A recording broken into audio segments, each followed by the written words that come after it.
Happy unquarantine. We are out in the park where we're allowed to be now. Isn't that so exciting? Within 6 meters. Within 6 meters. And we're... Oh no, 2 meters. 2 meters. Within 2 meters. I fucked up. All right, continue. Within 2 meters. Yeah. It's been raining today and I just put my knee on the ground. It's soaking in. It's soaking in. It's yeah. fine. We're filming outside today, so please excuse all the noise and excuse the noise from this dog. That dog, not me. Oh yeah, not this one. Rocky suffers from Anxiety. post-traumatic stress disorder. Yeah. Oh yeah. He just continuously squeals like this. Hey guys, today is May 17th. We are 2 weekends after the government of BC, British Columbia, Canada, has decided that we can hang out in groups of maximum 6 people. That's my number 6 there. They relaxed the rules. They've relaxed the rules. Basically that according to the math, we will not put a strain on our healthcare system by hanging out in groups of maximum 6 people. So that's why we're within 30 centimeters of each other. That's probably like the first time I've touched you actually. I haven't had hugs in so long. Okay. Next topic. Okay, so we are now at May 17th. It's been 2 weekends since we're able to come out of quarantine and be a little bit more social, gain a little bit more of old-time normalcy, which is Old time sakes. beautiful. How do you feel? I actually like it. Not that people are dying and getting sick. I like that everyone's staying inside. There's just too much hype. When people were able to just go out all the time, making people feel bad, people scrolling on Facebook, seeing people partying all the time. Now everyone's staying at home. Everyone's boring. I love it. And there's no traffic. That's another thing too. So there's less social pressure to engage in social activities. However, I'm struggling with that because I'm such an extrovert, so I need that in my life. But you take what the universe gives you. Make lemons out of limes? Make lemon into lemonade. Got it. Boom. I think in these past 2 months, all of us have been going through a learning period. Yeah. We've learned a lot. I hope you have too, because we've been given a gift of time, and time is the one thing that you can never get back. You just have to leverage what time you have. And so I want to know how you decided to leverage the extra time that you gained during the state of affairs. The state of affairs and how I leveraged it. As you may know or may not know, I am a real estate agent, and talking to people is a very important thing. Meeting new people is a very important thing. So during this time, I've worked up the courage to pick up the phone and contact and reconnect with other people that I may have not in many years, to 1, check out how they're doing, and also 2, tell them that I'm a real estate agent and hey, maybe they need to sell and buy and sell. Do you need to buy and sell? Shameless plug. I know, shameless, yeah, I know, right? I know, but definitely I do care about you. That's number 1 I called. Yeah, I think that's a really good reflection, is that I think a lot of us, even though video chat existed, we would never ever have a conversation with our families until this time. It kind of was like an impetus. For 2 years, I lived in London, away from my family. How often was I calling them? I'm a pretty shit daughter. But I was not calling them enough. However, since quarantine has happened, family video chats, which was always a possibility, is now a regularly scheduled thing, because we want to be there to support each other through this very emotionally turmoil type of time. So it's just interesting how the state of affairs of the world has caused everyone to slow down, to really connect with what is really important. It forced us to slow that down. I Okay. It forced us to slow down and really contemplate how we spend our time, because we gained so much more of it. So how did you rethink and reconstruct your idea of how you should spend your time? Definitely, I had to adjust my schedule because I do work in real estate and also a full-time job as an engineer.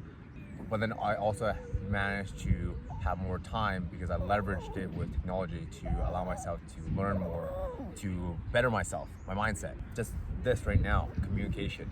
It was a really big thing for me to kind of learn how to communicate better. You know, a lot of people use the excuse that they don't have enough time in the day. Well, now you have time, right? So why not use it to learn and to apply? To do all the things that you wanted to do but never prioritized. And now you can prioritize. Maybe that's the thing. Don't have to think about, you know, super far ahead, right? If you haven't prioritized before, maybe that's what you need to do. Prioritize during this time. Learn how to prioritize, right? Yeah. And if you don't know how to prioritize, there's a free workshop on my channel. Go check it out. Right here. Over his face. Order over chaos over here. I know that you were trying to do the 5 a.m. productivity lesson that high achievers have been teaching a lot on high achieving media. High achieving media. Like Jay Shetty and Gary Vee, those YouTube channel, Valuetainment. Yeah. Tom Bilyeu, Tony Robbins. Vince and I are hoarders of information. We love absorbing and listening and learning a lot of content and trying to apply it to our lives. We're like trial and error people, and one of the recent learnings is that the morning productivity situation isn't actually for everyone. And there's no shame behind that.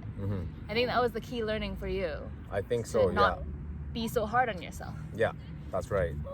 I was very heavy on being a productive person, trying to get extra hours in the day to get ahead of other people by forcing myself to wake up early. Granted, I had to sleep early, but with my lifestyle, I felt that I work better during the nighttime as opposed to the early mornings. Don't get me wrong, I tried it. You know, I was successful for the first 2 weeks to 3 weeks consecutively working out, but I was kind of overtraining, overworking, you know, and you can tell when you're overworking, but this society's expectation to keep pushing, it was what was blinding me from, I guess, the truth, or my truth, or my acceptance to an alternative, yeah, or accepting that there's no shame in not working to break. Yeah.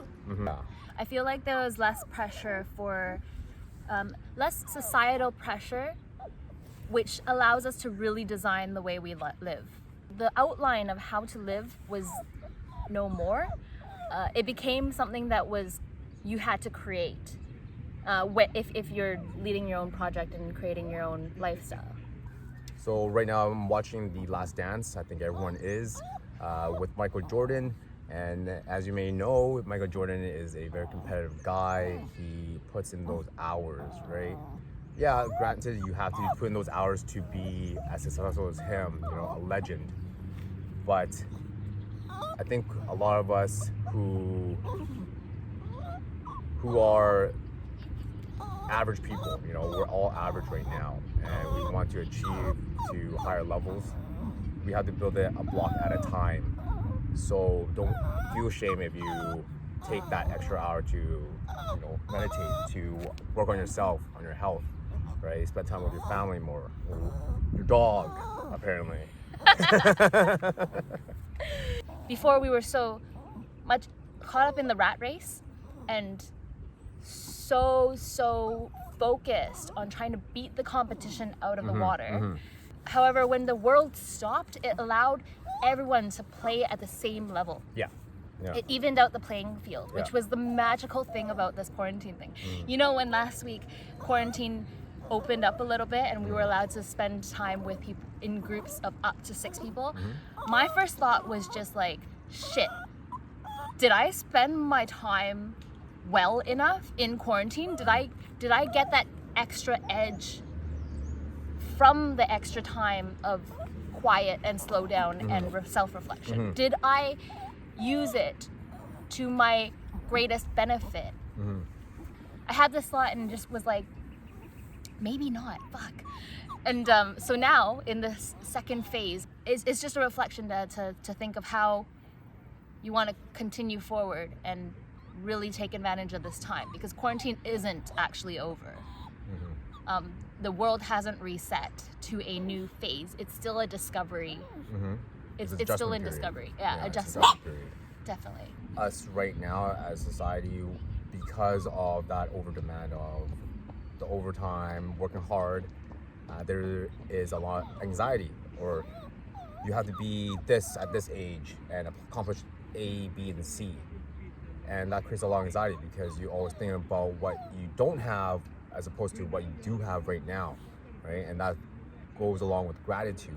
However, what I've discovered in my time during quarantine was breathing exercises. There was a lot of research made, even with this COVID-19 thing, that it is in your best interest to do breathing exercises to train your immune system and your cardiovascular system and your lungs to fight off these diseases or these viruses, right?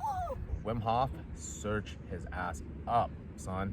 There is a YouTube channel, free breathing technique that I've been using for the last 2 months. 3 rounds, you breathe 30 breaths in, and you hold your breath. So definitely check it out. It's been helping me.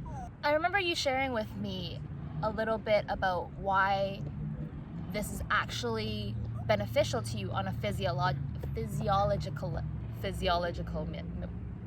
What? on a physiological. Okay. I remember you telling me how this is actually beneficial on a physiological level. In our nervous system, there are 2 different sides. There's the parasympathetic, which is the rest and digest, and then there's the sympathetic, which is the fight or flight. By training your body to use less oxygen when you are in either modes, it allows you to channel that strength when you're in the fight and flight mode. When you lack the ability to take deep breaths and you're only allowed to take short breaths, it allows you to become that many more percentage of efficient or strong. We tend to forget how precious breath is, oxygen is. And when you're holding your breath and training yourself, those last few seconds when you can't hold on to it any longer and you're just dying to take a breath, that's when you kind of be in the moment, right? You're in the moment, and it's a really fantastic experience. It's a lot of anxiety. It actually produces an adrenaline rush. And if you're able to manage to control that, you're able to control your anxiety. That's pretty much what I learned from that. If you want to know more about it, definitely give me a call. If you want to know more about real estate, give me a call. Should I put the phone number right here? Yeah. I'm just gonna put the phone number right here. Hollow, like, just glow. What? Just let it glow. Glow. You're asking for a lot, Vince. Yeah, those are very, very valuable learnings. I think this is the time that we should have been really listening to our inner voice and ignoring the voices all around us. Society is constantly feeding you information on how to be or what to be. More conventionally, people are constantly thinking that, going to school, getting a degree will give you a stable job and a stable income, and you will stay at that one job forever and move up the ranks. But the world doesn't work like that anymore. The average time that people spend in one job is maximum of 2 years. So really what we have to do is carve our own path. Because the old way of doing things, what we've been told works, isn't what works for the world right now. It is a new world. And even right at this very moment, in the midst of quarantine, the new rules are being written. The new normal has not completely created guidelines and rules or whatnot. So it's time for you to actually be a part of that conversation and contribute to how it flourishes.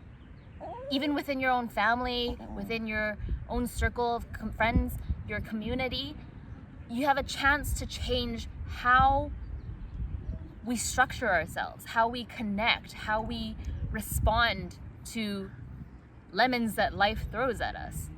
And I think that's what we're trying to do now, is just reflecting on how quarantine has affected us, listening to our inner voice, speaking with our friends, and comparing notes, and creating a new way of life. And I think to finish off on that point is that this is something that's happens once every century. So what did you do to better yourself or to help other people? Because I'm positive that a lot of us get to tell this story, this time, what happened to our kids and our grandchildren. So I think this is a good time to really self-reflect and also think that this is a very unique time. Look at the positive. The glass is half full. Yes, a lot of people are dying and suffering, but you don't have to. And the people around you don't have to. So make a story for yourself. Make a purpose, intention for yourself during this time so that you can reflect and say to yourself, hey, I actually improved. I took advantage of this negative time and made it into a positive for myself and the people around me. Yeah. Stop thinking about what you can't control. Just focus on what you can control. And that's always your attitude and your own approach and your reaction to whatever happens. And that's how you capitalize on opportunity and life. True. Anything else? I think that's it. We'll catch you in the next one. Thanks for joining us, guys. See ya. We did it both at the same time. Okay.